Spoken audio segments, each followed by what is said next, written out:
So, Andre Facey of Tellwut Corp. That is it. Why don't you tell me just a very brief bit about what you do? All right, great. I will do. So, work for Tellwut Corp. We've been on the scenes now for about 2 years.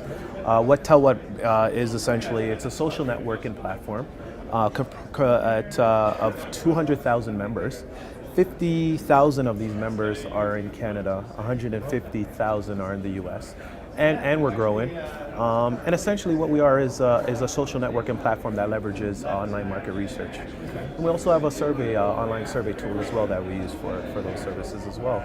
So we're talking about the future of radio, and my question to you, I guess, from your background and your company's background, what do you think of the current state of radio in terms of how it's faring and what it needs to keep remaining relevant and strong in today's world? Well, I think radio is definitely, with technology growing rapidly, it's definitely taken a shift towards, I personally think, towards the digital realm of things. Yes.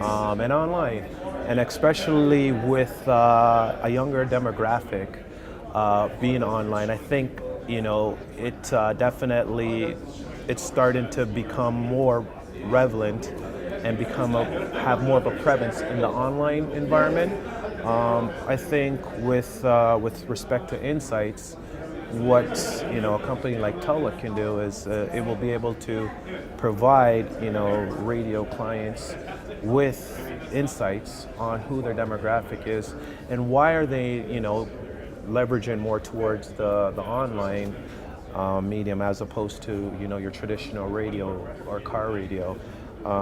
What I find now is a lot of people from past reports and projects that I've worked on, results is, I talk about in terms of the data, the older generation would more so rely on traditional radio, and then the younger demographic, 18 to 24, 25 to 34, those that within that bracket, they're more so focused towards online. Now, it could be a couple of different things. It could be that they don't have access to cars. They're on the subway system, and they don't have the FM and AM radio, or it could just be that they're just very technology enabled, where they just they access everything online from the web or their smartphones. What do you say to the executives that say, yes, I want insights, but I don't have time to read reports and data. Right. My staff don't have time. We have so much to do. Where are the insights where I'm given specific instructions as to the data has said do more of this, do less of that? Okay. Very, very good question.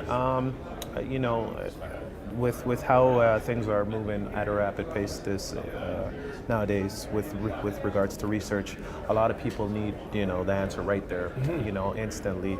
The one page, or the executive summary. They don't have no time to go through 20 or 30-page reports. Or make the correlations themselves. They just don't want to do it. Exactly. So what we do is and we actually factor that into our technology with our tool. A survey tool, we have a snapshot. It's called the snapshot survey tool, which basically, we sit down in a consultant setting with any of our clients are, and we take those 2 to 3 very important questions. Because whenever you're looking at a survey, you have your target and who you're looking for, and then you have your demographics, you have your psychographics, and then you have your questions based for your correlation or your cross-tapping, as you mentioned. But what we will do is we'll dissect all of that, take those 2 to 3 very important questions, integrate them into our snapshot survey tool, and then get the intended client the results they needed or they need at that time in a fast or quicker manner, as opposed to having to wait, go through this full research process of setting up a survey, putting it online, tabulating the data, sending you back a 20 or 30-page deck or report.